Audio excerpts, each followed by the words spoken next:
бір жасағаннан шығатын қыздар дәл осы рецептпен істесеңіздер, шын айтам, дәл осындай томпиып шығады.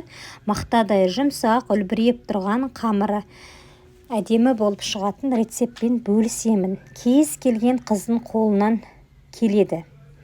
Сондықтан міндетті түрде дәл осылай мен айтқандай көрсетіп жасасаңыздар, рахмет айтатын боласыздар.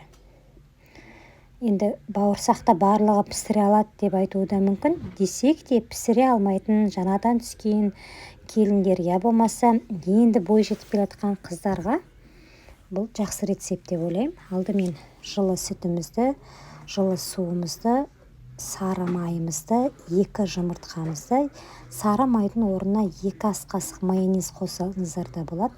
Майонез бұл жерде қамырды жұмсақ қылдыру мақсатында қолданамыз. Одан соң қант, тұз, ашытқаны салып, жақсылап тұрып араластырамыз. Одан кейін керегінше ұн қолданасыздар. Ұн тығыздығына қарай әрі 400 грамдай көресіздер енді өздеріңіз. Ұнымызды салып, салмақ түсірмей, қыздар, салмақ түсіріп қатты қыссаңыздар, қамырыңыз қатты болып қалады. Салмақ түсірмей, жұмсақ қылып, әдемілеп тұрып қамырымызды елеп аламыз. Мінекей дәл видеодағыдай осылай иінін келтіріп, қатты қыспай, күш түсірмей, салмақ деп отырғаным күш түсірмей, осылай елеп аламыз. Сонында міне осындай болу қажет қамырымыз. Енді осыны осылай басын біріктіргеннен кейін бетін жауып 1 сағатқа қалдырасыздар. Мен енді менікі үнемі жарты сағаттың ішінде көтеріледі. Осылай көтерілгеннен кейін ыдысымыздан түсіріп қамырымызды ұнның көмегімен оқтауда пайдалана отырып, қалың да емес, жұқа да емес, жайып аламыз.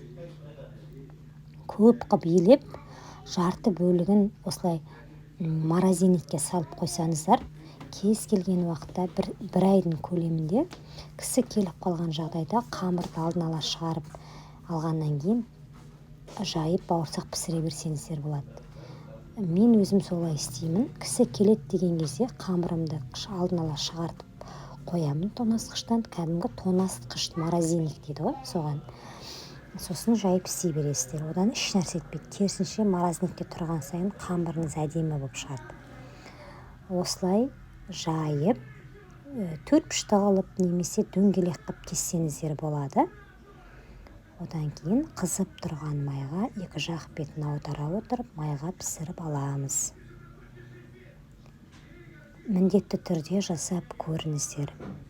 Сіздермен бірге болған Әлден Гаухар. Парақшама тіркелуді, лүпіл басуды ұмытпаңыздар.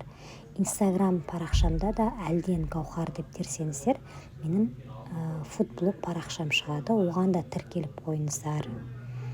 Осылай кесіп аламыздағы орамалымызға 5 минут, 7 минутқа қалдырып қойыңыздар. Оған дейін майымызды құйып ыдысымызға, майымыз қызғанша бұл бауырсағымызда тынып әдемі болып тұрады. Одан кейін осылай ыдысымызға салып қуыратын боламыз.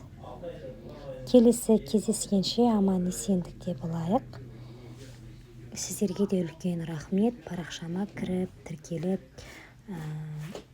толығымен қарап шыққандарыңызға, пайдаларыңызға жарады деген ниеттемін. Ас болсын, аман есендікте жүздесе берейік.